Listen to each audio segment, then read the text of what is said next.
Hey, what's going on, guys? Welcome back to Marriage, Money, and Mindset. We're your host. I'm Jared. And I'm Alexis. And welcome back to another episode of Marriage, Money, and Mindset, where we drop content on those three topics, marriage, money, and mindset. We come to you every week at Monday at 5 p.m. Central Time. And today we are going to be doing an episode on episode 34. So that's today, episode 34. Well, before we kick it off to episode 34, I want to say thank you to the new subscribers out there. Thank you to the existing subscribers for returning to the channel. If you haven't subscribed, consider subscribing to the channel. So last week we did an episode, guys. Episode 33 was titled "Till Death Do Us Part," where we talked about preparing financially before your spouse passes away. Yeah. So a little tough topic for some people.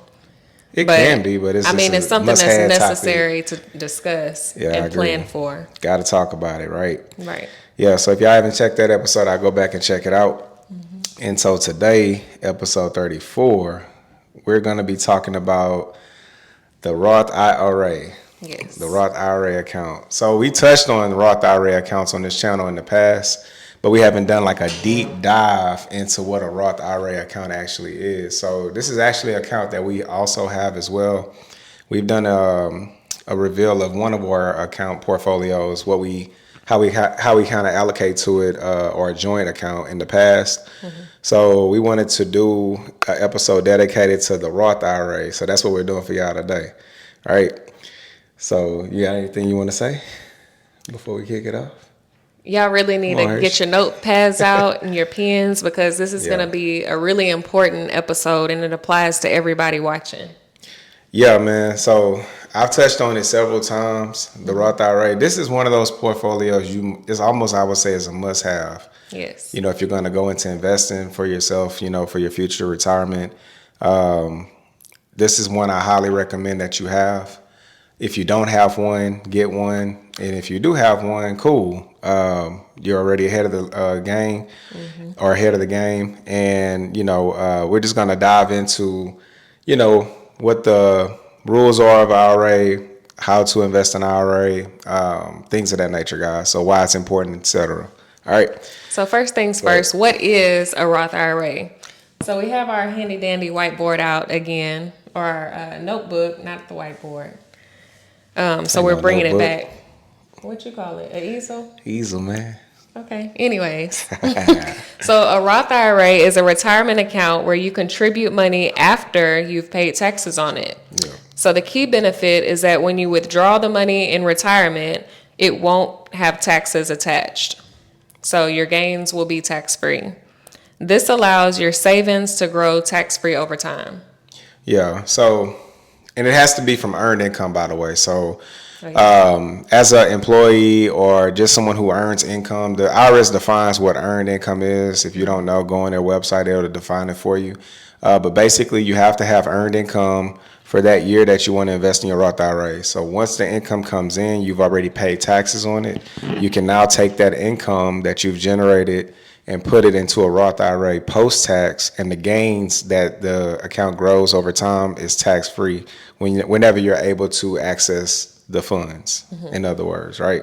So you put the money in post-tax and the gains grow tax-free, right? Right. So this is a popular option for people who expect to be in a higher tax bracket when they retire or want tax-free income in retirement. Right. Okay, so let's go into the age contributions, right? So for 2023, today is actually the last day you can invest for 2023, by the way, April the 15th to 2024, right? So after today, you can no longer invest for 2023, right? But for 2024, the allocation, if you're 50 and younger, is $7,000 for the year. Right. And if you're 50 and older, it's $8,000 for the year, okay? That's the catch-up period. Right, so that's what this represents right here, contribution limits. This is for 2024, right? So if you're under 50, it's $7,000, which is what we're doing. Now, we both have our own individual Roth IRAs, so collectively, that's $14,000 for us. Right. And then, of course, 50 and older, you're $8,000, you plan to catch up, like she said. Now, before we move on, I didn't write this one down on the whiteboard. The age requirement. So you can open a Roth IRA at any age as long as you have earned income, like he said earlier. Right. So even your teenagers, as long as they have earned income, they can also open a Roth IRA. One more thing to note real quick, guys, and a lot of people probably don't fall into this category, but it's just good to know. You also have to have your modified adjustable gross income. If you're single, has to be under 153,000, and then if you're married, under 228,000. That's for your modified adjusted gross income. But there's also another way you can invest in a Roth if you exceed that, something called a backdoor Roth IRA. We're not going to touch much on that, but just know that there's another way. If you exceed the income limit, you still can invest in a Roth IRA. I just wanted to point that out real quick as well. Okay. Yeah. So let's keep it moving, man. So where we at? Okay, withdrawals. So, well, let's touch more on this contribution real quick. So another thing to note, so like she mentioned, you can invest in a Roth IRA if you're young, but you can also invest in one if you're above the age of 59 and a half. So 59 and a half is when you're able to access your Roth IRA, right? Tax and penalty free. Tax and penalty free, right? Now, your contributions can be withdrawn at any point in time that you invest in your Roth IRA, which is the money that you put in. You can take this out because you already paid taxes on it. But the gains you cannot access until you're 59 and a half. Right. Now, let's say you're over 59 and a half and you start investing in your Roth IRA. There's something called a 5-year rule, right? So with the 5-year rule, let's say you're 59 and a half and you want to open a Roth IRA that, later in life. Okay, cool. So you have to let the Roth IRA be at least 5 years mature before you can access the account, penalty and tax-free. I want to say you can access the account penalty-free even if you are, if you're within that 5 years, over 59 and a half, but it won't be tax-free, right? So you get a benefit by being over 59 and a half investing in a Roth IRA, benefits that you don't get if you're younger than 59 and a half. Now, if you turn 59 and a half during that 5-year period, let's say you started it at 57, where you're going to turn 59 and a half during that 5-year period, same thing, same rules apply, 5-year lockup period, and then after 5 years, you can access the account tax and penalty free, right? Just throwing that out there for, the people that are a little bit more, older in life, right? So yeah, at 59 and a half, like for instance with us, we're young, she's 29, I'm 37. So that still gives us time to invest and let the money that we invest into our Roths compound. And by the time we reach the age of 59 and a half, we can now access our portfolios tax and penalty free, which in my opinion is something to look forward to later in life, because the idea is to mitigate your taxes later in life, right? And also invest your money in things that hedge inflation. So this is literally the recipe. The Roth IRA is the recipe to hedge inflation and mitigate tax because you don't pay any tax. Right. And then of course it depends on what you invested in your Roth. That's gonna ultimately determine whether or not you actually hedge inflation. If you just put the money in your Roth and don't invest it, you're probably not hedging inflation. You're just basically saving income. And if you put it in something that's low bearing, that's not really generating a great return, a money market or something of that nature, it's not really returning any yield. Right. You're still not. You still want to hedge inflation, guys. You want to put your money in assets that have the potential to be worth a lot more later in life than what they are today. All right. So what else we got? We already touched on age. Yes. Contribution limits, early withdrawals. So we talked about the penalties with that, right? Yes, we did. Just know you'll be penalized if you touch it before 59 and a half. You have to pay taxes on it. And that's the idea, guys, is not to have to pay taxes in a Roth IRA. Exactly. So you don't want to touch it. You can pull out your contributions, but nothing beyond that. All right. And you also want to invest regularly. So we hit on this often every time we talk about investing. It's not just a set it and forget it thing. Yeah. You need to set it in there and keep on setting. Yeah. So, one easy way to do this, guys, like if you take the annual contribution, if you're under 50, it's $7,000. So you just divide it by your payroll schedule, or maybe just by the month, however you want to do it. So simply doing it by 12, right? 12 months in a year. It's roughly $583.33 a month, right? So that's one way to break it down. And you do have until April of the next of the following year. Exactly. Yeah. Every year, April the 15th, whatever year you're in, like for instance, it's 2024, April 15th, 2024, you can still invest for 2023, right? The previous year. But after the day, you no longer can invest and max out that tax year. 2023's, right. Exactly. Yeah. Okay, so let's go over the step-by-step instructions on opening a Roth. Is that the second page? Yes. All right, let's talk about it. Got it? I think so. Did I skip one? Yes. Oh, shit. All right. Here we go. All right, let's talk about it. So the first thing that you want to do is research and choose a provider. So you want to look for institutions that offer Roth IRAs, such as banks, brokerages, or online investment platforms. Yeah. Consider factors like fees, investment options, and customer service. Yeah, there's several different institutions out there, like she mentioned, and then there's also different asset classes you can invest in. Like, right. There's some that allow you to invest in crypto. There's some that allow you to invest in stocks, bonds, bonds, et cetera, right? So, whatever your... it's over here. Right, yeah, exactly. ETFs, things of that nature. So whatever you feel comfortable with investing in your Roth, you can do so, right? All right, so number 2 is gather necessary information, right? So, of course, you'll need your personal information like your Social Security, your date of birth, your contact information, you have to also designate beneficiaries, so you'll probably need their information as well. So, gather those. That's usually all you need when you're signing up for a Roth IRA, just simple information, no different from any other brokerage that you set up. Okay, so you want to fill out the application next. So that's number 3. Yeah. So visit that website of your chosen provider, or you can contact them directly and complete the application accurately and thoroughly. Yeah, exactly. All right.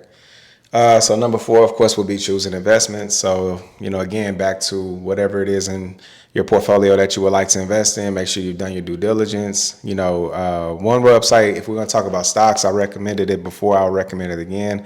Macrotrends.net is a great resource to go and look up different companies that are public on the stock market to, research. Right. And, look at the fundamentals. It shows you their balance sheets, everything, that you need to know about the company. So that's a great resource whenever you want to choose your investments, if it's going to be, a stock.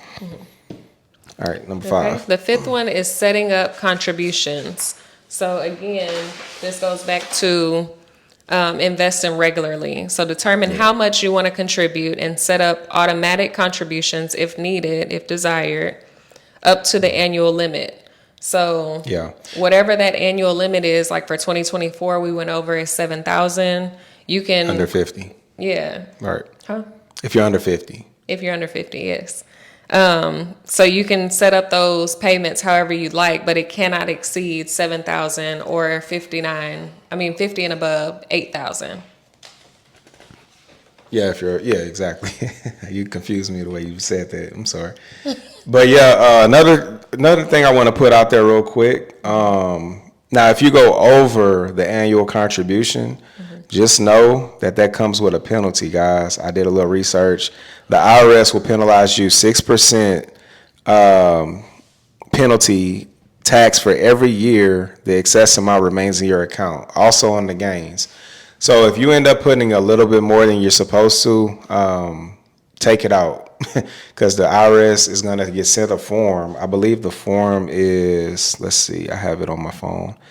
The form that the company that you use to invest your Roth IRA in, they're going to send the IRS a 5498, form 5498. And on that form, it shows your Roth IRA contributions for that year. So the IRS is going to know what you contributed, guys. So don't go above the limit, because you're looking at a penalty if you do. And every year subsequently after that. So you don't want to do that. But also, another thing I want to mention is a lot of times people think just because they hear what the max contribution is, they may feel like, I can't fulfill that. I can't do the whole 7,000. I can't afford to do the 7,000, whatever the case may be. Just the max. And again, like she just said, that's the max. So you don't have to do the max. I always recommend put in what you can. Try to max it out. Make that your goal. Like, Right. attempt to max out your Roth IRA if you can.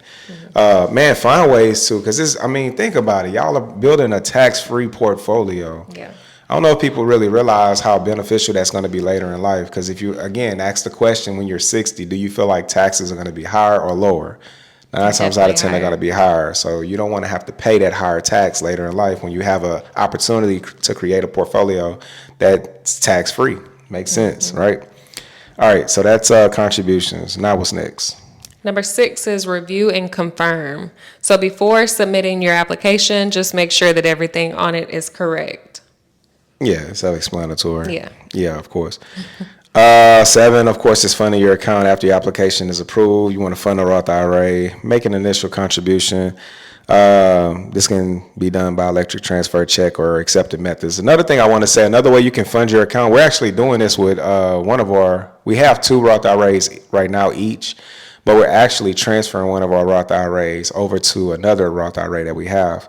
So that's another thing that you could consider. You could fund it with, cash contributions, but you can also do rollovers. So if you already have an existing Roth IRA, maybe you don't like the way it's performing in a particular account that you have it set up in, and maybe you want to transfer it over to another, brokerage.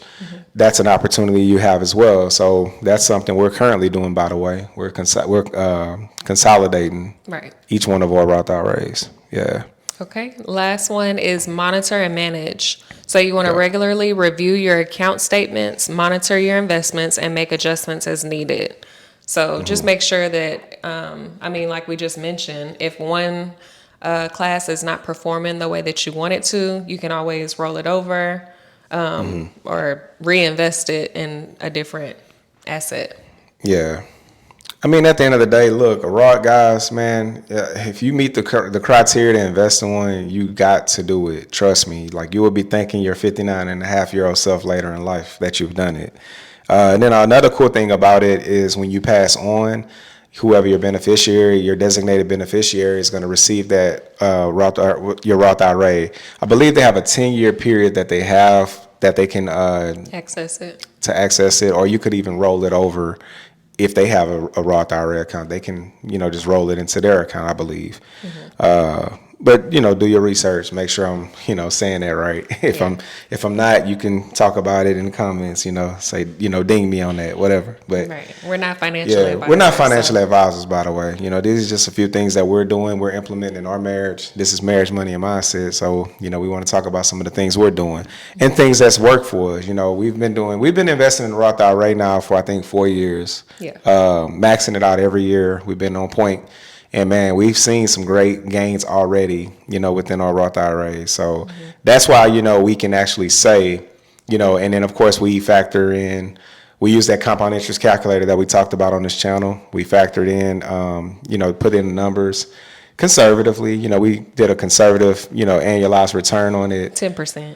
Yeah, 10 to 15%, which we usually beat, especially in one of our Roth IRAs. We've already done over 100% in one of them. It's crazy. But, of course, we won't consistently get that. But, again, it's just one of them that's what I'm saying. Like, these gains are growing tax-free. So, do this on top of other things, too, if you can, by the way, which I recommend. So have a Roth. If you're an individual, have an individual account through a brokerage. That's taxable, by the way. We've done a video on that as well on our taxable joint portfolio. So that's another brokerage that we have. There's also, you don't get any tax breaks investing in a Roth for that year like you would like a traditional IRA. I believe it's the same contribution limits, but the difference is you get a write-off for that year when you report when you file your income tax. Because it's pre-tax. Yeah, exactly. That's a pre-tax account. Your money's going in pre-tax and you pay taxes on the way out. Whereas with the Roth, you pay taxes, it's post-tax. The money you put in the account is post-tax. You already pay tax on it, and the gains go tax-free. So back to what I mentioned earlier, do you think tax is going to be higher or lower when you're 59 and a half? So, yeah. But yeah, guys, we just wanted to, touch on this topic. We've been getting asked about Roth IRAs quite a bit. And one thing that I think is cool, whenever we run into older people who are financially sound, they commend us. Like, man, you guys are how old and you already invested in a Roth? So we're trying to give you that wisdom as well. The younger you are, the better. As long as you have earned income, go ahead and open up a Roth IRA. Do it, man. Seriously, guys, you must do this. I mean, if you don't, and you realize later in life what you could have had you done it. You can't say we didn't tell you. We tried. We trying to tell you now. So, hey. Yeah, man. So, but hey, that's what we wanted to hit on today, guys. We hope y'all, enjoyed this episode. And, hey, give us a like, share this video, comment below if you have questions that we may or may not know the answer to, and put it in the comments. You know what I'm saying? We'll research it. And we'll do a little research, so. But yeah, man. So, hey, we're going to catch y'all next week. Y'all take care till then.